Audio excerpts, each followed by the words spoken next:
Welcome to this new episode of the PanelFit monthly chat. PanelFit is a Horizon 2020 project on data protection and ICT in the field of research mainly.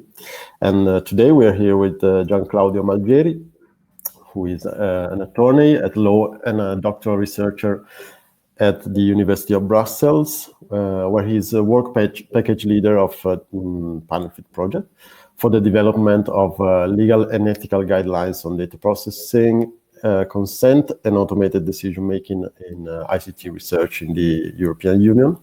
He is also training coordinator of the Brussels Privacy Hub and external expert of the EU Commission for the ethics and data protection assessment of EU research proposals. So, good morning, Gianclaudio. Welcome. Good morning, and thank you. So let's start with the topic of today's chat with a very apparently simple question. Who are vulnerable data subjects? Yes, so thank you very much. I think this topic needs a lot of research and investigation in the future, because at the moment there's not so much. And so I think there is a literature gap that this is a good opportunity to start to cover, calling for new research. So basically there is no single definition of vulnerable data subjects. In the European Union literature, the definition of vulnerable person in general is the person with higher risks of being significantly harmed in their fundamental rights and freedoms, or other definitions, more traditional and international definitions, define vulnerable individuals as people with higher capability of being harmed in dignity, autonomy, and integrity, so very general definition, without the appropriate means to react to these harms. Of course, in every field it can have particular meanings, and in the European Union law we have several mention of vulnerable persons. Just to mention one of the most interesting field, consumer law. So vulnerable people in consumer law are people who are vulnerable to the practice, so to unfair commercial practices, or people who cannot buy appropriate goods and services in accordance with their needs. And there are 20 years of literature on that. In road regulation, for example, the notion of vulnerability is more related to vulnerable road users, for example, vulnerable bikers or vulnerable, or also pedestrians, etc. In general, the definition of vulnerability in all these fields has something in common. It's contextual, so based on the specific relationship or context at stake, and harm-based, so based on this notion of harms. Also, the very etymology of vulnerable, from Latin, vulnus means wound, so the higher capability of being wounded. Of course, in every field we have different nuances. I cannot hear you. Sorry. Yeah, okay. Sorry. Here I am. To dive a little bit on data protection issues, Yeah. we can talk about vulnerability in the decision making and vulnerability to the outcomes of data processing. Yeah. What's the difference? Yeah, so basically in the data protection or also in the research field, we have two kinds of vulnerability, as you said, and I think this is a necessary distinction that in other fields is not so important, but in data protection it's very important. Data subjects can be vulnerable to the data processing itself, so they can be vulnerable, they can have decisional vulnerability in taking part to the data processing, or they can be vulnerable to the outcomes of data processing. I will explain in a few minutes these two different things. So vulnerable in the data processing means that some data subjects, as we know, can have limited capability to read and understand information policies, like privacy policies that we have in according to Article 13 or 14. But at the same time, limited capability and so limited decisional capability to take decisions about data processing, so to give a free and informed consent under Article 6 and 7 of the GDPR, and at the same time, limited capability to exercise data protection rights, like right to access, right to portability, right to erasure, etc. Or also limited understanding of risks that data processing can have. And several individuals might have this decisional vulnerability issue. Children, of course, and they are the only one who are explicitly mentioned in the GDPR under this point of view. Maybe we can talk about them later. But at the same time, not just children, but also old people with mental illnesses or temporary incapacitated people. So we have several examples of people that can not really understand or give free and informed consent. Also because of power imbalance between the data controller and the data subject. But the other issue is the issue of vulnerability to the outcomes of data processing.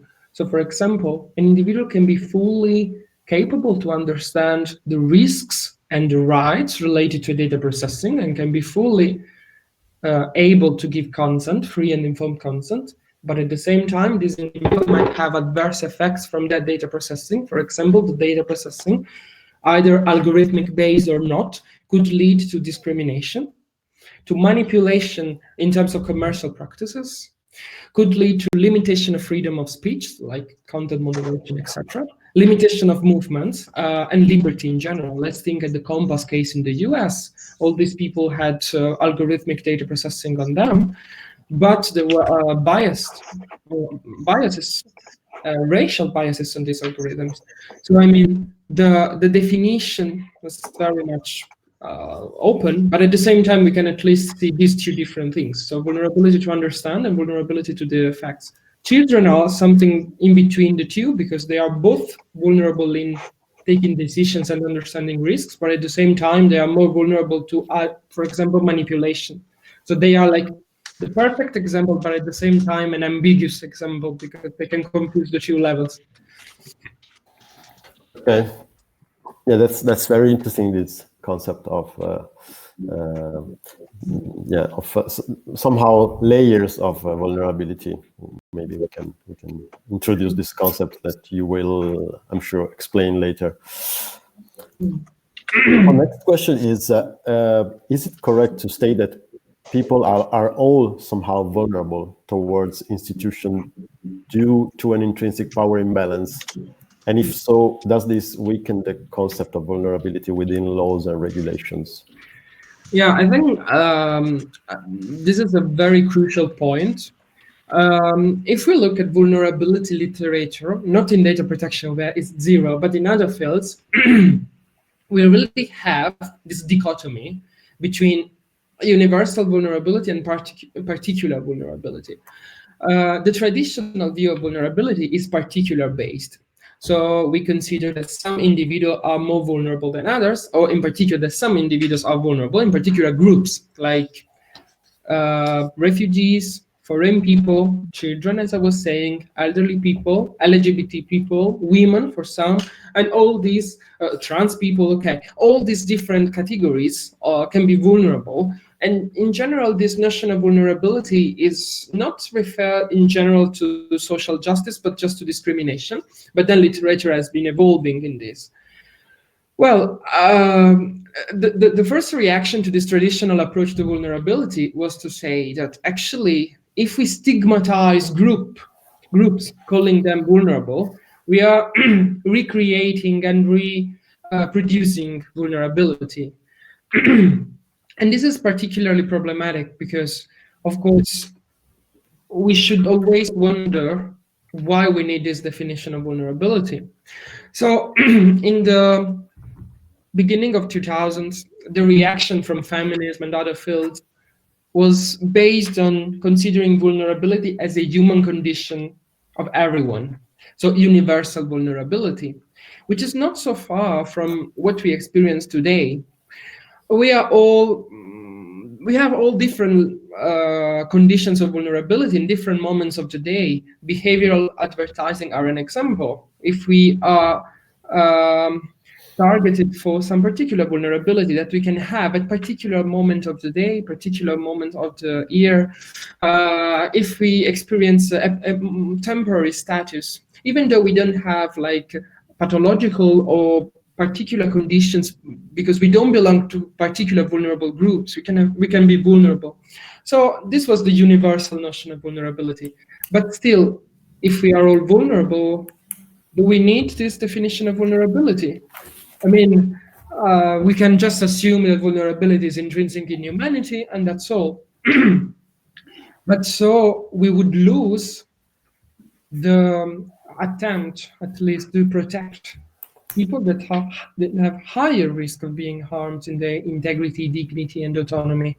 That's why some years ago, like in 2009, there was this first proposal from Florencia Luna, for example, of layered vulnerability, saying, yes, we are all vulnerable, but some individuals are more vulnerable than others. What matters is not the label of vulnerable, non-vulnerable, but is the layers of vulnerability, as you were saying before. So we have all like a general layer of vulnerability, and there are more layers. What literature should do in several fields, from bioethics to data protection, would be to analyze these layers. So to do an assessment of layer of vulnerability, which is extremely contextual to every single situation.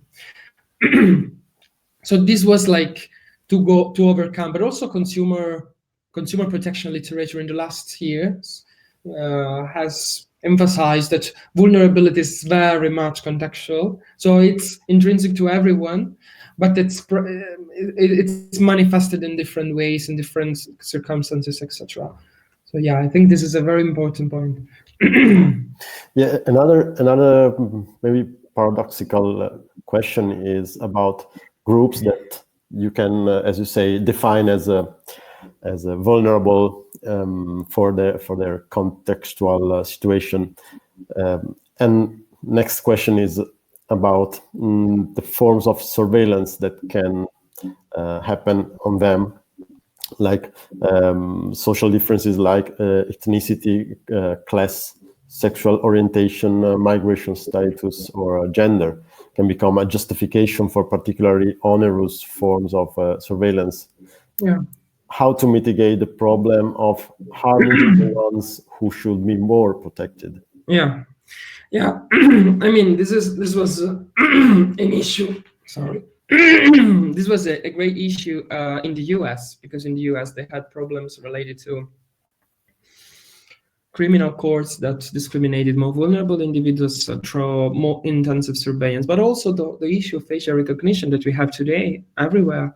We have this capability to survey, to do surveillance and recognize individuals in big places, etc. So how can we really protect people that need more protection? This is a bit like redundant question and statement, but so I think that the data protection framework gives some answer. First of all, sensitive data. So the special protection for sensitive data is a form of, a first attempt to help mitigate situations of vulnerability of individuals, because often, in particular in surveillance law, what is really problematic is the particular conditions of a person, being black, being gay, being disabled, and so on. And all these characteristics, ethnicity, sexual orientation,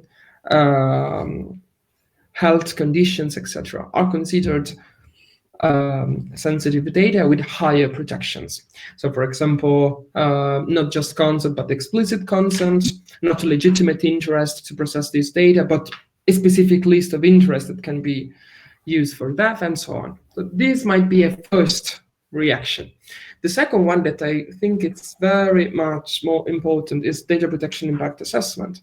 So we should, so it depends if you are considered automated decision making or not, but in any case, we should audit the algorithm and audit the data processing. I look at statistics and look at how many vulnerable people can be under the target of that data processing, looking at the outcome. So it's an ex post check on the outcomes.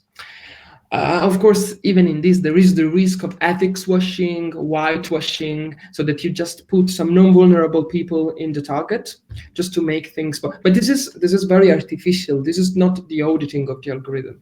So of course, this is a very complex topic. We cannot solve it now, but at least being aware that some particular categories have higher risk from the outcome of data processing, and that the risk assessment should not just be based on the traditional notion of cybersecurity, because this was the general understanding of data protection impact assessment. Also, the CNIL, the French data protection agency, they proposed a model of impact assessment which was based just on cybersecurity.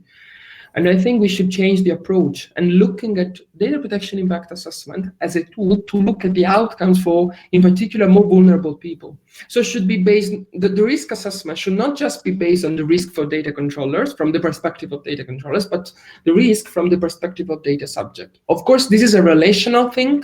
So this vulnerability arises from the relationship between controller and subjects, but still, I mean, we should change approach, I guess. Okay, yeah, that's very, very interesting and very complex answer for a complex problem. Yeah. So, talking about the GDPR, you mentioned earlier that GDPR addresses the issue about vulnerable people, mentioning only children. Can you explain us a little bit how GDPR addresses the question in general? I mean, thank you, because this is a very needed point, I guess. First of all, there is no unique definition of data subject. I mean, there is a definition, but it's still a universalist notion. Natural person, living person, born person in any country or situation, so a very open definition. But at the same time, we have a specific groups of vulnerable subject, which is children. And for children, we have two special rules mainly. I mean, even more rules, but in particular, a special rule for consent in information society services.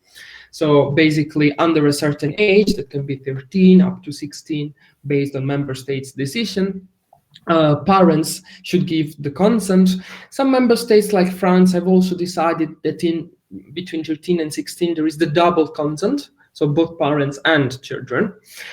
And this is a first thing. So we consider that children are not able to give consent because, that's what recitals say, they are incapable to understanding risk and impact of data processing and to exercise their rights. Then we have another part, which is Article 12, explaining that for children, we should have specific tailored information policies when data controller give information about data processing to individuals. And also some particular limitations. For example, automated decision-making should be not, I mean, this is a very ambiguous point, but the recitals of the GDPR says that automated decision-making should not be performed in case of children, but then the opinion of the European Data Protection Board said that this is just a recital and should be interpreted more extensively, so very open issue. But we have also another definition of vulnerable individuals in the GDPR, which is not a definition, but a mentioning. Recital 75 about data protection impact assessment says that among the indexes of risks that you have to consider in case of data protection impact assessment, because this impact assessment must be performed by data controllers in cases of high risk. How we define high risk? There are some indexes. One of these indexes is vulnerable individuals. For example, children. This is what the GDPR says. So they mention children as vulnerable data subjects, but this is not the only, of course, because they say in particular children. So this is just one case. And then we have the opinion of Article 29 Working Party that defined vulnerable subjects as all situation of power imbalance between data subject and data controller. For example, employees. This is the example. They say children, but also vulnerable segment of population. For example, mentally ill, asylum seekers, elderly, patients, or in any case where an imbalance in the relationship between the position of the data subject and the data controller can be identified. That's how the GDPR addressed the issue of, and Article 29 Working Party Opinion addressed the issue of vulnerability. So it's still open, but we can identify these 2 points. Mm-hmm. And yeah, the next question is somehow connected to the question of children and to the question of decision making. So what are the limits of informed consent within this context, and what are the tools are available to assess the risk of data processing? Informed consent is the first issue because, of course, if a person is vulnerable, giving consent might be problematic.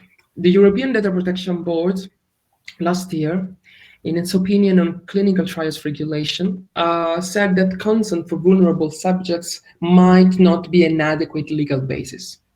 But we have to distinguish. So going back to the dichotomy that we identified before between decisional vulnerability, so vulnerable within the data processing, and vulnerable to the outcome of data processing, we have to emphasize that informed consent is problematic just for decisional vulnerable people. So just for people that are vulnerable in the terms that they cannot give consent, that they cannot understand risk and rights to their data protection. In these cases, we should use other legal bases, for example, legitimate interest, public interest, and so on. Why? Because in that case, there is a balancing to respect.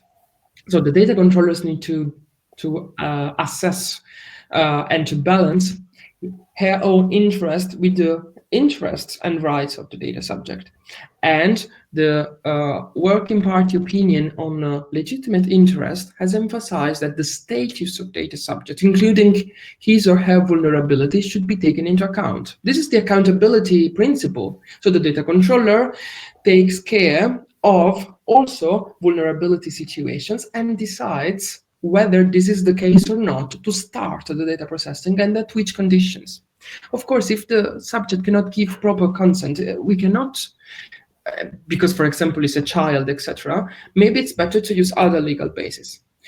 And the other tool that you were mentioning is the risk assessment, so data protection impact assessment, etc. As I was saying before, this is a very robust tool that is very close to the notion of layer assessment of vulnerability that I was mentioning before.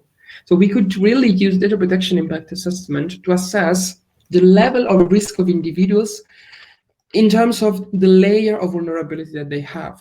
So what I'm proposing here, but it's still something that should be built, is a vulnerability-aware risk assessment. I mean, I know it's a bit like problematic and a lot to discuss, but it might be a first step. Okay, thank you. I think we are running out of time, so let's go to the last question, just to briefly know if and what Panelfit is doing to address the issue. Yeah, I mean, for Panelfit, this is a crucial issue because vulnerable subject is a concept both in research field, so in, for example, bioethics in research literature, and in the field of data protection. So in the critical analysis that we had to draft, and actually that now is delivered, we had a specific part on vulnerable persons, requiring more clarity on vulnerable, on the definition of vulnerable individuals and on a vulnerability-aware interpretation of the GDPR. And also in the governance report, we emphasized the ambiguity of the notion of vulnerability and the need of more clarity. As regards the guidelines, we are, as you know, we are preparing guidelines for data processing in research. We will try to specify definition and rules for vulnerable individuals. This will be a first attempt, of course, not a complete analysis. And on a more speculative level, the special issue, we are now editing a special issue for computer law and security review that will be delivered between April and May, and we will have a special article on vulnerable data subjects. So we're working on that. Okay, thank you very much, Gianclaudio. I don't see questions from our audience. If there are, please type them in the chat, or even unmute your microphone and make us hear your voice. Otherwise, we can say goodbye, I think. Okay. No one dares to ask questions. So I hope we have been quite exhaustive. Yeah, I mean, if you want to contact by email, and I will be happy to discuss. And yeah, it's just the beginning of this discussion. There will be much more in the future on this topic, I guess. Yeah. I think it's a very interesting topic, and very. We should give high priority to such issues. So yeah, as always, this chat will be broadcast on as a podcast on the main platforms, and then on YouTube. So yeah. Perfect. So thank you very much. Thank you. Claudio. Very interesting. Thank you. Goodbye. Bye.